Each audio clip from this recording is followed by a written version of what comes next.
Welcome to the Library Connection. I'm Tracey Thomas, Director at the B.B. Comer Library, and it's nice to be with you today doing some hosting duties. I'm sitting in for Mandy Cantrell, and it's been a while since I've been able to be with you, so it's very nice to join you today, and thank you so much for joining us.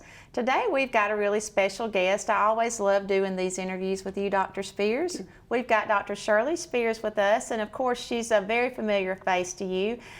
She was the library director at the Comer Library for 33 years and 3 months.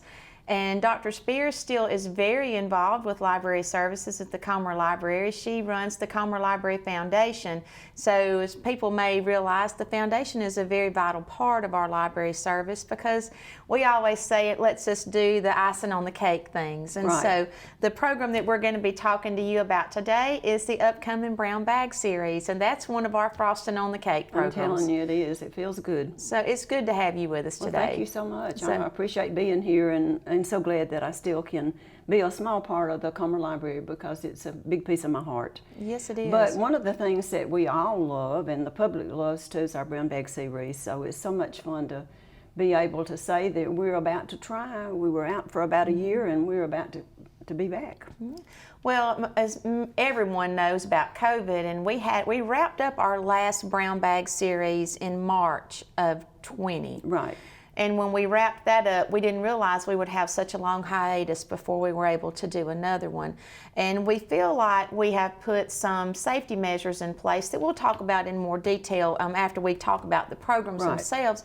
But we've put some safety measures in place that we think are going to allow us to safely return back to some in-person programming. And that's been something you and I have batted around for quite a while. Exactly. And we really thought about coming back in person with the last series, and then we decided we'd wait one more just to make sure we kind of got the feel for things and that we could see what the trend would be. And we feel like the time is right to come back in with another series. And people that have participated before know that we normally do an 8-week series. And so one of the modifications that we're making is shortening that down to 5 weeks.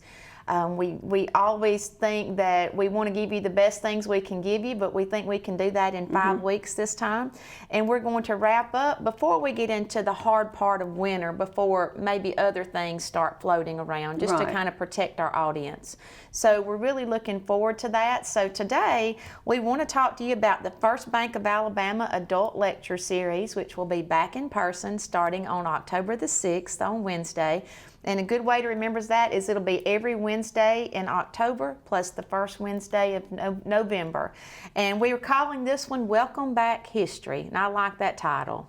I like it too because we really are welcoming back history, and our series primarily focus on history. We have literature and music and art and other things, but we always have that core of history and trying to bring attention to our past. So I think that Welcome Back History is good, and I so appreciate First Bank of Alabama taking up this sponsorship for us. I looked back for Tracey a few days ago, and we've had a financial institution presence in sponsoring for us since about 2005. Been a long time. And so we appreciate continuing that tradition. It helps us to pay speakers and to have a high quality program that's so loved and so appreciated by people from throughout the state. Sure. So anyway, we're kicking off with somebody that we really have learned to love, and his name is Scotty Kirkland. And he's sort of publications and programs and that sort of thing at the Alabama Archives and History Department.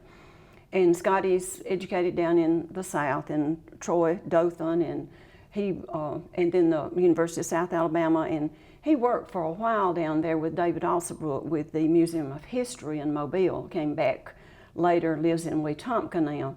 And Scotty's a perfect person to do the Bicentennial Park that we wanted our people to know about, because so many people have not been down to see the Bicentennial Park yet.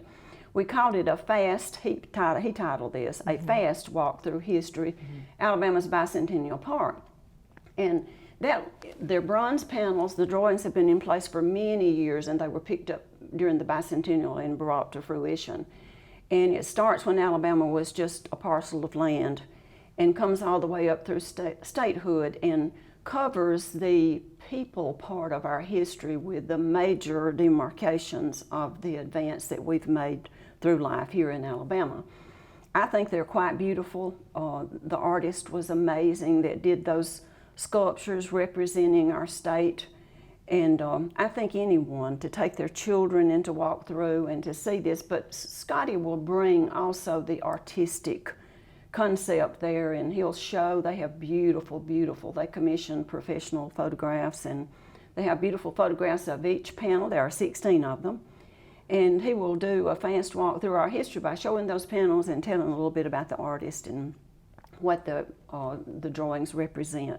I look forward to it. I've seen the park, but I think it's something that you'll want to see throughout life. You know, There were so many wonderful things that came out of Alabama's 3-year-long bicentennial celebration. And amazing. I think if you have to pick one thing that you want to highlight and focus on, I think this is it. I think this was their flagship program, and Ted was fortunate enough to serve on that state committee and had a lot of input into talking about it, trying to decide what to do about it, and we're both very proud of it, and we think it turned out to be such a good thing for people, as I said, a family sort of thing that you can do. And one of the benefits of the Brown Bag series is that we always get some time to visit with these presenters, and we try to have lunch with them beforehand or afterwards and visit with them and get to know them. And Scotty is one of those that we've had for several occasions to spend some time with.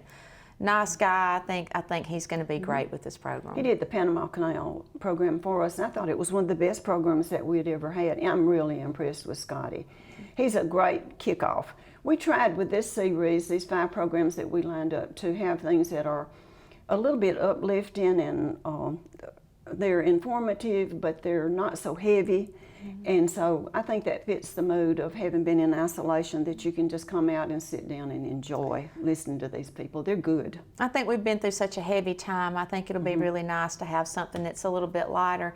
And one thing I want to mention, we're about to take a quick break before we tell you about some more programs, but one thing I want to mention is for people watching, one thing that we're going to try this time with our format is we're going to try to live stream these programs through Facebook, through the library's Facebook page, because we know that there's still maybe a segment of people that can't get out yet or don't feel comfortable getting out yet, and that's okay. And we want to make sure that we are inclusive of all the people in our audience that want to participate. So we're going to try to live stream these, and we've also got a couple of TVs set up in the library so that if we have somebody that shows up and maybe our room's already at capacity, that we can kind of overflow into some other areas of the library. So we're going to try a few new things with this series, and we hope that it'll be something that works good. I think that'll work very well. I would appreciate if I came in and the auditorium is full because of safe distancing, that I could sit down somewhere and watch the speaker. I think, Tracey, that y'all have done such a good job thinking this through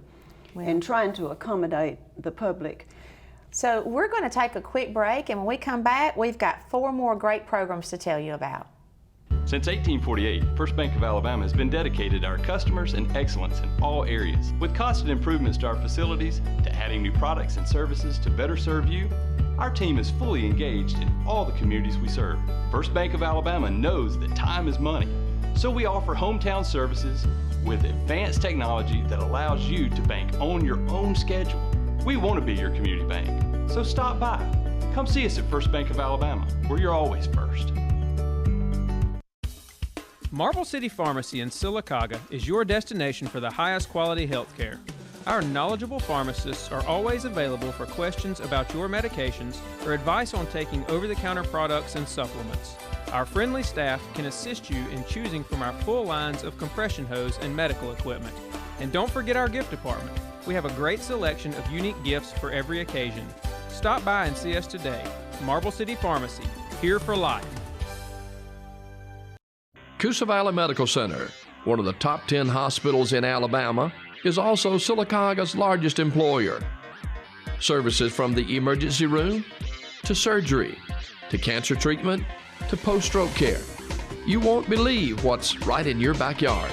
It's Coosa Valley Medical Center in Sylacauga.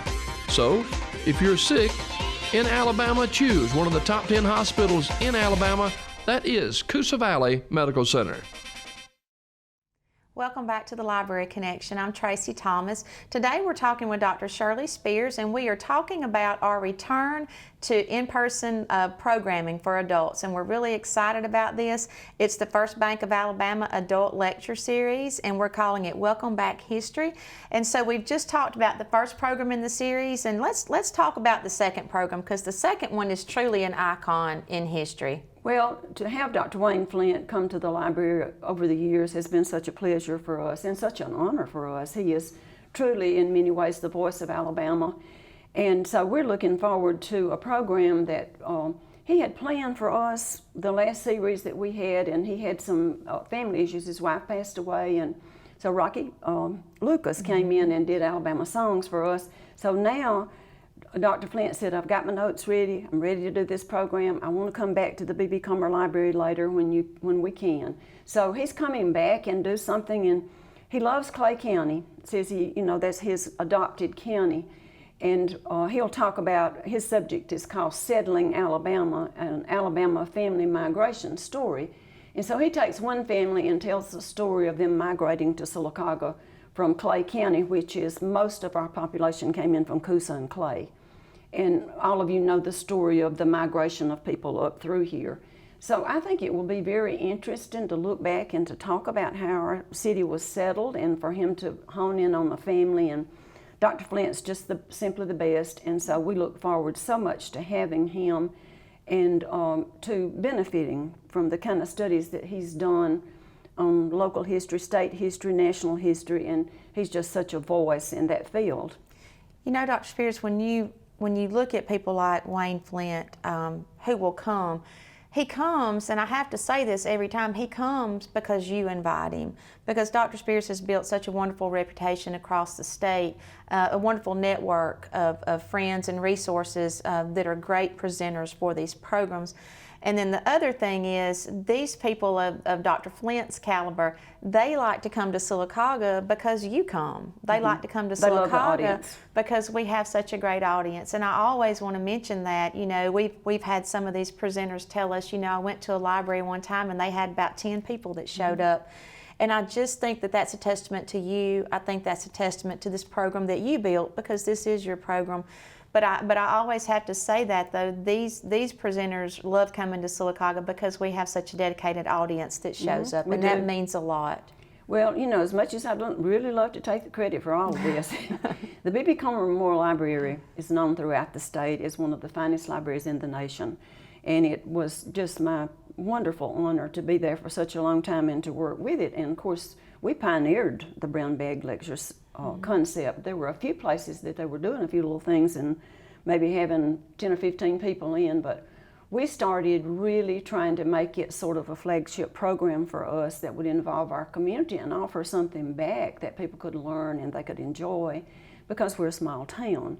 And then, hey, we're a small town and we're doing programming for our people, and all of a sudden we've got people coming 50 miles to join us. So we built quite a program, and it was a wonderful thing, and Tracey was there for most of that. And so now it's wonderful for her to still be interested and to take the helm and keep this program alive. Tracey, we appreciate that. Well, and I have to tell you too, we mailed out the brown bag programs this past week, and so they started hitting mailboxes. So last night I opened up my email, and I had received an email from someone in Prattville that has been a long-term brown bag participant, and I got the email last night, and it said, we were so excited to open our mailbox today and get the brown bag flyer, and we just wanted to let you know that we will be there from Prattville. So that is quite a stretch for people to come for these programs. So I just want to say again, though, thank you for your continued involvement, Dr. Spears. I really appreciate that, Tracey, and I just think it's wonderful how people from Auburn and Prattville and places, because they usually eat while they're here, and they are a great economic boon to our town. We've got Huntsville, and from all over the state we have people coming. And speaking of up in that part of the world, our program on the 20th is called Alabama Music, the Magic of the Muscle Shoals Sound. I really believe that most of you out there have seen the documentary on Muscle Shoals Sound, and now they have the studio there that is historic, really. And so many of the Beatles recorded there, and so I contacted Jay Lamar and asked her about, we talked about fame and about the Muscle Shoals sound studio and what goes on with recording up in Florence and Sheffield. And she said, oh, Judy Hood, she's the person to get. She is so enthusiastic. So she and Debbie Wilson work with the Muscle Shoals sound studio. Debbie does the foundation and Judy actually works with the sound studio, and they do tours. And they are so enthusiastic about what they're doing, and they're so thrilled to be coming to Sylacauga because they do the on-site tours there, but they're interested in doing some outreach because they want to bring that story out to towns like Sylacauga so that we can know what's the benefit of maybe taking our family or driving up to Florence and Sheffield and getting those tours and seeing those places where so many people have recorded that are the greats. So I'm excited about this program. They will show clips of some of the greats they've recorded there and tell the story of the Muscle Shoals sound studio. So I know that I'll enjoy this as much as anyone in the audience. It's a great story. Well, and you make a good point. We've had so many programs before, and then we've had people come back and follow up and say, you know, I took a day trip over there and I went to see that, or I went to do that. So we know that these programs are not just an economic boon for us here in Sylacauga because we're bringing people in, but we're also sending people out to other places, and it benefits Alabama tourism. Right. They're very interested in getting out into the field and letting people what they have to show off. And that's benefited us so much because we've had almost every major tourist attraction in the state to come in and present to our audience at one time or another over the years. Sure. And a lot of places I didn't know much about, and found even one time the mayor and one of our bankers here drove up to the Coondog Cemetery. Someone had talked about in a program. I don't think there's much to the Coondog Cemetery, but they had a good time going up and seeing it. So it's amazing at the ripple effect of the programs and how it influences people's lives. It really is. It is. We're going to take a quick break, and when we come back, we're going to talk to you about the last two programs and about some of those safety measures that we've got in place to try to promote social distancing. We hope you'll stay with us. Since 1848, First Bank of Alabama has been dedicated to our customers and excellence in all areas. With constant improvements to our facilities, to adding new products and services to better serve you, our team is fully engaged in all the communities we serve. First Bank of Alabama knows that time is money, so we offer hometown services with advanced technology that allows you to bank on your own schedule. We want to be your community bank, so stop by. Come see us at First Bank of Alabama, where you're always first. Marble City Pharmacy in Sylacauga is your destination for the highest quality health care. Our knowledgeable pharmacists are always available for questions about your medications or advice on taking over-the-counter products and supplements. Our friendly staff can assist you in choosing from our full lines of compression hose and medical equipment. And don't forget our gift department. We have a great selection of unique gifts for every occasion. Stop by and see us today. Marble City Pharmacy, here for life. Coosa Valley Medical Center, one of the top 10 hospitals in Alabama, is also Sylacauga's largest employer. Services from the emergency room to surgery to cancer treatment to post-stroke care. You won't believe what's right in your backyard. It's Coosa Valley Medical Center in Sylacauga. So, if you're sick in Alabama, choose one of the top 10 hospitals in Alabama. That is Coosa Valley Medical Center. Welcome back to the Library Connection. Today we're talking with Dr. Shirley Spears, and we're excited to tell you about the library's return to in-person programming, and we're talking about the First Bank of Alabama Adult Lecture Series, and we're calling that Welcome Back History. And we mentioned, Dr. Spears, that we're doing some things to promote social distancing and to kind of just to keep our audience safe. And one of those things that we're doing is we've pared our series down from 8 programs down to 5 programs. And we're doing that a little bit earlier. We're doing that in October and then the first Wednesday of November. That way we're wrapped up before the cold season really starts hitting and people are having to get out. So we have 2 more to talk about, and the next one is on Wednesday, October the 27th with Mike Bunn. You know, I can't tell you how much I enjoyed seeing Mike Bunn when he came for us a couple of years ago. He was noted as one of the best speakers for the bicentennial effort. And he's the director of Blakely Park down close to Spanish Fort, I believe is where that park is, an historic park there. And I just found him to be delightful, and he's had a spate of books out, the latest which is called The 14th Colony. And so I called him because, you know, we all love the Gulf Coast. We all go as many times as we can, as often as we can. And I just find that people are interested in the Gulf Coast, and they love the ocean and the beach. But I think to look back and see kind of where this started, what role have those people played, or did that particular, the British colony there, what role did it play in winning our freedom and us becoming the great country that we have today? So in this book, that's exactly what Mike wrote about. And when I saw that, I was excited about it, because looking at the role that area, which encompassed what's now 3 states, Mississippi, Louisiana, and Alabama, to realize what went on down there, the battles on land, the battles on sea, the fighting that went on there, the espionage, the different things that took place, I think it's an interesting story. And I think it's one that really has not had much attention. I don't think we're really aware. We think of winning our freedom and fighting the American Revolutionary War as more up the country. And we know those stories about what happened with those battles there. But I think this is a different front, and I think it deserves attention, and it's such a great story for us because it's so close. And so I'm looking forward to having Mike to come. He has written a number of books. He is a very good presenter. I think we're very lucky, and he didn't hesitate. He enjoyed his visit here so much when he came before. And he said, you know, I'm teaching a class, but I've got this plan that I can work out. So he rearranged his schedule to come for us. And I appreciated that, and I hope that you will come out and see Mike present. You won't be sorry that you did.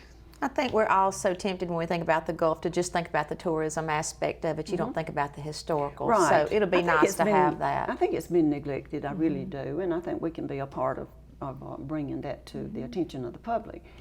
But of course, you know, we had, of course, Dolores is always scheduled. She carries us out on a high note in March and in November every year with our programs. So she's been sitting back waiting, and every once in a while she'd shoot an email to one of us to see what's going on and where we are. And so she was so thrilled when we finally decided to start back, and she looked at our topic, which she always does. She looks at our title, and she sort of picks some stories that she has not told. She keeps a record of what she's told in Sylacauga. So we're so thrilled to have her coming back, and she's going to do a program called Pedaling Hard on the Cycle of Life. And she's going to talk about the different things that we do, and how that what goes around comes around, what's old is new again. And I think we found ourselves in that position during this isolation and during this epidemic. We've done things with the board games and the different ways of entertaining ourselves and the ways of surviving and the things that we've fallen back on that we didn't think maybe we'd ever return to again. So it's been an interesting time, and I think she always has a knack for perfectly capturing the mood of the culture and telling it in a funny and entertaining way, and a sweet and a poignant way also. She just is so talented, and we're so glad that she loves the Comer Library and comes. Well, and Dolores is just a prime example of why these programs that we have here in Sylacauga are so wonderful, because Dolores has quite a following. She does. She has people Statewide. that she does. She has people that watch her Facebook page and her website, and they go where she's at. And very rarely do you get to see Dolores that you don't have to pay or buy a ticket to see her perform. So we're so pleased that she values coming to the library enough and being a part of this series that she comes for us, and we don't have to charge to have Dolores in Right. Sylacauga. So we're thankful for that. Dolores is she is a ticketed person, you know, by and large, and usually she'll go out and do things for groups like ours. But she does. You might, you know, use nothing to pay $25 or $30 to see Dolores, and at some of the venues where she is. So we're very glad that we can offer you a free opportunity to see a wonderful. I think she's the best storyteller that I've ever seen, and with all due respect to Catherine Tucker Wyndham, because she was fabulous, and she's an icon in history. But she and Dolores worked together. I mean, they did some storytelling stints together. They admired each other, and she handpicked Dolores as an example of her trade and her life's work. So Dolores is absolutely wonderful. She's the best, and you have an opportunity to come and see her, and she loves the Sylacauga audience. She's been coming for years, many years. We're excited to have her. I want to go over some of the safety precautions that we're going to have, because brown bag will look a little bit different than what people are used to, but we're kind of looking at this as an opportunity to maybe push the reset button, and we're kind of going back to our roots, the way that we originally started the brown bag series. So we normally have the social time with food before the program starts. Obviously, because of safety issues, we're not going to be able to do that part of the program. That room is packed. That room is packed. If you've been there, you know people are lined up getting food. The room is full, and so we don't feel like that's a safe thing to do right now. So that room will not be open, and we will not have that food time. But what we are doing is we're going to open the auditorium at 11:30. The program will start at 12. We're asking you to come at 11:30, find yourself a seat. One of the things that will be different is that the auditorium will be set up with tables and chairs. So you will bring what we just always said, bring you a sandwich and a bag of chips, bring your own or a snack that you want to have. The library was always going to provide a drink and a dessert. Right. So we're going to go back to that. The library will be handing out bottled water at the door, and we're going to have some desserts that are pre-wrapped. And the Coosa Valley Medical Center, Hickory Street Cafe, they've already said we would like to help with that. So they're going to be helping provide, some desserts at the door. So you'll line up at the auditorium. You'll come in at 11:30. You'll find a seat. You can go ahead and have your lunch while you're waiting. We'll provide the drink and the dessert. We're just asking that you don't bring red Kool-Aid for obvious reasons. But then when the program starts at 12, you will already be seated and in place and ready to, to settle in for an hour and hear the program. We are asking for the safety of all that are going to be there that you do please wear a mask into the building and wear a mask in the auditorium as you come in to find your seat. Please feel free to take that off once you're seated, eat your lunch, enjoy, speaking to your friends.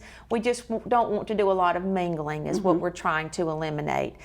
We obviously know that by setting up the tables and not having just all auditorium style chairs out, that will limit our numbers. So that in itself will force us to have to do some social distancing in that room. So seating will be limited compared to what we normally have. We are going to have some places open in the library where we'll have additional seating set up with a TV monitor so you can see that if you come in, and we'll have a little bit of overflow space there. So these are just some things to keep in mind. Before we wrap this up, we've got about a minute left. I want to say again how much we appreciate Chad Jones from First Bank of Alabama. You've just seen a couple of his spots here advertising. Chad has been very gracious to pick this up and want to sponsor that. And I want to thank Randy Fields as well, because Randy always was behind the bank being a sponsor of this. He believed in it. He loved the audience and felt like it was a good thing for them to sponsor. And he relayed that to Chad for us. Right. It's great to have an ambassador and someone to be at the table for you, and I really, really appreciated Randy, and before him, Sandra, and Sandra Stevens. She was so wonderful, and so we just had good people, Jim Clark and bankers throughout, Mr. Brown. Different ones. They have really helped us with these programs, and we appreciate it. We do. And Dr. Spears, thank you so much for joining us today and for all your hard work lining this up. And thank you. The hard work comes in execution, and that staff is going to do a wonderful job. And thank you, Tracey, for embracing. Thank you. And thank you for joining us today. Hope to see you soon.